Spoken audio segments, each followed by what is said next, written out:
Good morning students for chemistry classes. I am Vikrant. आज मैं आपके सामने लेकर आया हूँ क्लास 12 के लिए चैप्टर 4 केमिकल काइनेटिक्स। चैप्टर में कौन कौन से टॉपिक आएंगे उनके बारे में बताऊंगा मैं आपको। केमिकल काइनेटिक्स क्या होता है, इसमें कौन कौन सी रिएक्शंस यूज होंगे, रेट ऑफ रिएक्शन क्या होता है, इंस्टैंटेनियस रिएक्शन क्या होता है, रेट ऑफ रिएक्शंस क्या होती है, first order, zero order, second order, third order. लेकिन आप 12th में पढ़ोगे जीरो ऑर्डर और फर्स्ट ऑर्डर रिएक्शंस, इनकी यूनिट्स क्या होती है, फिर कोलिजन थ्योरी आएगी इसमें, उसके बारे में हम पढ़ेंगे। आज अभी पढ़ेंगे हम केमिकल काइनेटिक्स क्या होता है। It is the branch of chemistry which deals with the study of reaction rate. किसकी स्टडी कराती है ये? रिएक्शन रेट की स्टडी कराती है। काइनेटिक्स का मतलब क्या होता है? ये ग्रीक वर्ड है, ग्रीक में से लिया, ग्रीक वर्ड है काइनेसिस। इसका मतलब होता है भाई मूवमेंट, मूवमेंट करना, मोशन करना, गति करना। अब आता है रेट ऑफ रिएक्शन क्या होता है। रेट ऑफ रिएक्शन का मतलब भी कंसंट्रेशन ली गई है इसमें।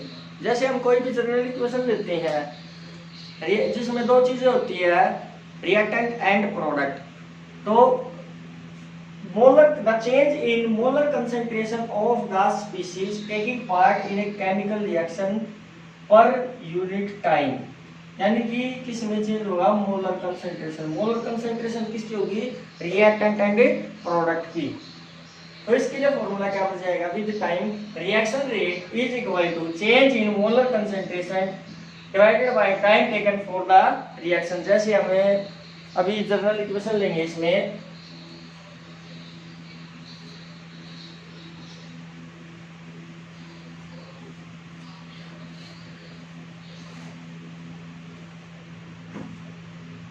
we have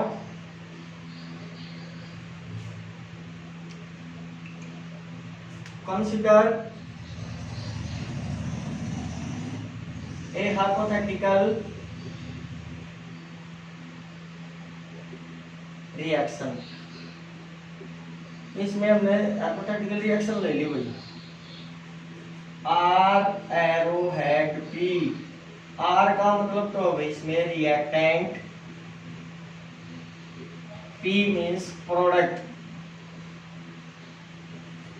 with respect to time। Time के साथ साथ जब रिएक्शन में रिएक्टेंट और प्रोडक्ट की कंसंट्रेशन चेंज होती है तो उसमें टाइम भी साथ साथ चलेगा भाई। तो इसमें तो रेट ऑफ रिएक्शन है वो देखिए क्या बनेगी। रेट ऑफ, सबसे पहले को rate of disappearance. Rate of disappearance का मतलब होता है भाई decrease in concentration of reactant divided by change in time. दूसरा बन जाएगा रेट ऑफ, ये तो डिसअपियरेंस किसके लिए है? 4R के लिए।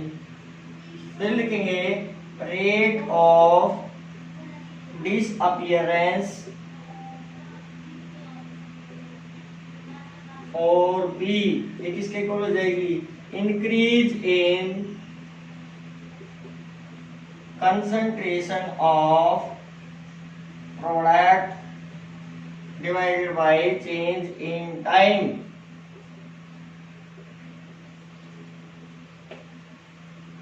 इसमें देखिए जब कंसंट्रेशन ली गई है रिएक्टेंट और प्रोडक्ट की, वो किसके लिए ली गई है? 1 मोल के लिए। किसके लिए ली गई है भाई? 1 मोल के लिए। तो इसमें देखो, अब इसमें लिखेंगे हमें rate of disappearance for R। अब इसमें देखिए जो कंसंट्रेशन है रिएक्टेंट की वो डिक्रीज हो रही है, तो उसके लिए साइन क्या जाएगा? Minus delta R divided by delta T। अब इसमें रिएक्टेंट की कंसंट्रेशन चेंज हो रही है, डेल्टा का मतलब होता है चेंज होना। डेल्टा आर किसके इक्वल हो जाएगा R2 माइनस R1। R1 तो क्या होगी इनिशियल कंसंट्रेशन, R2 क्या होगी final concentration. Rate of disappearance for R किसके इक्वल आ जाएगा is equal to minus delta R divided by delta T। फिर इसके बाद आ जाओ भाई प्रोडक्ट के लिए।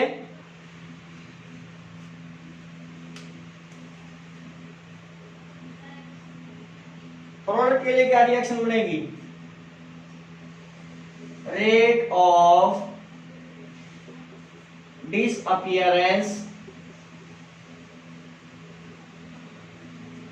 फॉर P, P के लिए क्या आ जाएगा प्लस का sine delta P divided by delta T। Plus का साइन किसके लिए आया भाई, increase in concentration of product change in time, यानी कि डेल्टा P किसके इक्वल होता है P2 माइनस P1। P1 क्या होगी initial concentration of the product, P2 क्या होगी final concentration of the product. तो रेट ऑफ रिएक्शन किसके इक्वल आ जाएगी, rate of reaction is equal to minus delta R divided by delta T is equal to plus delta P divided by delta T की। ये आपकी आ जाएगी rate of reaction. फिर इसके बाद है इसकी unit of rate of reaction, unit of rate of reaction किसके इक्वल हो जाएगी, मोल पर लीटर पर second.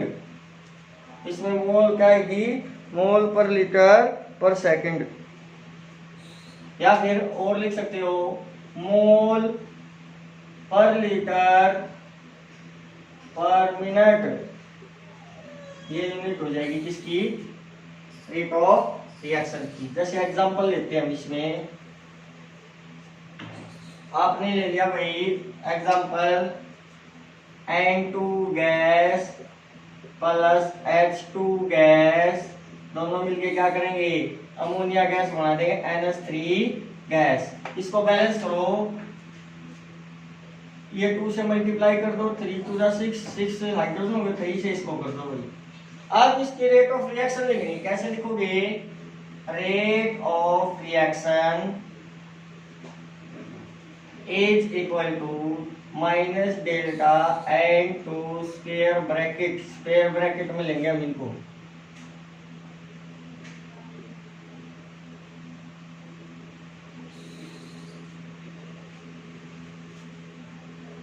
Divided by delta T is equal to reactant, ये तो रिएक्टेंट हो गया भाई।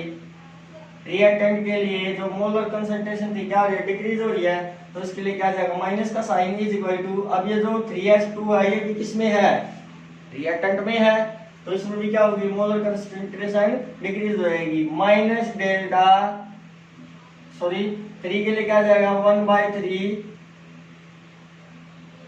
Delta H2 divided by delta T is equal to, अब ये आ गई प्रोडक्ट के लिए। प्रोडक्ट के लिए देखो कंसंट्रेशन क्या हो रही थी, इंक्रीज हो रही थी, इसके लिए क्या आएगा प्लस का साइन, तो 2 है तो यहाँ पे 1/2 delta NH3 square bracket divided by delta T। इसको दोबारा से देखिए, हमने लिखना फिर रेट ऑफ रिएक्शन किसके लिए, N2 plus 3H2 arrow eight 2NH3। तो इसमें देखो दो साइड है, left hand side and right hand side. Left hand side में तो क्या होगा रिएक्टेंट होगा, राइट हैंड साइड में क्या होगा प्रोडक्ट होगा। जो लेफ्ट हैंड साइड है उसकी कंसंट्रेशन लिखिए, रिएक्टेंट के लिए जो मोलर कंसंट्रेशन होती है वो डिक्रीज होती है विद टाइम, तो डिक्रीज के लिए क्या आता है माइनस का साइन, और जो प्रोडक्ट होता है उसके लिए मोलर कंसंट्रेशन क्या होती है इंक्रीज हो जाती है, किसमें भाई प्रोडक्ट में, उसके लिए साइन क्या जाएगा प्लस का। तो इसमें एक बार फिर देखिए रेट ऑफ रिएक्शन किसके हो जाएगी is equal to minus delta N2 divided by delta T, minus किसके लिए आया है रिएक्टेंट के लिए, इसमें भी क्या है माइनस किसके लिए आया है रिएक्टेंट के लिए।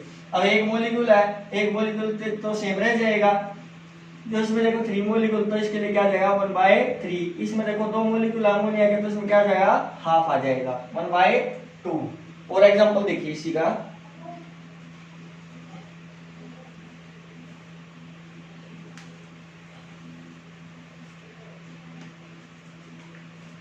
H2 gas plus iodine I2 gas is equal to, sorry, arrowhead 2HI gas, यानी कि हाइड्रोजन गैस है भाई, आयोडीन गैस है, हाइड्रोजन आयोडाइड गैस बना देगा ये। तो जो लेफ्ट हैंड साइड वाला है उसको तो क्या बोलोगे रिएक्टेंट, और जो राइट हैंड साइड वाला है उसको क्या बोलोगे प्रोडक्ट। अब इन दोनों में दो तो क्या हमारे पास रिएक्टेंट है, एक क्या है प्रोडक्ट है। जो रिएक्टेंट है उसमें मोलर कंसंट्रेशन क्या होती है डिक्रीज होती है। डिक्रीज के लिए किसका साइन आएगा माइनस का, किसके साथ भाई टाइम के साथ। तो इसको लिखो, इसके लिए रेट ऑफ जो रिएक्शन लिखोगे आप, rate of a reaction is equal to minus delta H2 square bracket में आएगा divided by delta T is equal to minus delta I2 divided by delta T is equal to plus 1/2। 2 है molecules के, तो उसके लिए क्या जाएगा 1/2 आ जाएगा। और बचेगा क्या minus, sorry, plus delta HI square bracket divided by delta T।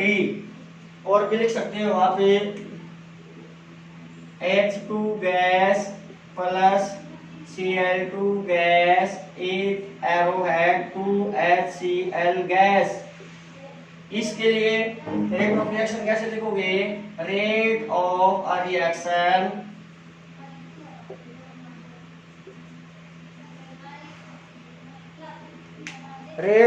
Reaction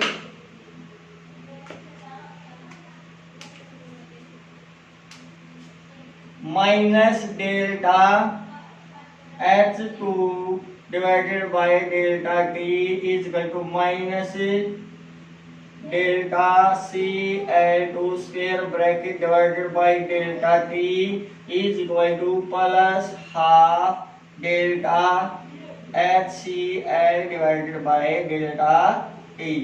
ये अभी आपका रेट ऑफ रिएक्शन। कुछ और एग्जांपल दे देता हूं आपको,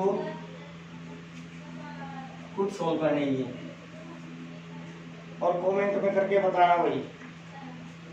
जैसे हमने ले लिया भाई H2 gas plus O2 gas arrowhead H2O gas, इसको बैलेंस करो, बैलेंस करना जरूरी है इसके लिए। इसको 2 से मल्टीप्लाई, 2 से इसको, तो इसके लिए क्या लिखोगे आप रिएक्शन रेट लिखना आपने, reaction rate for a reaction, यह आपने लिखना और कमेंट करके बताना। Thank you.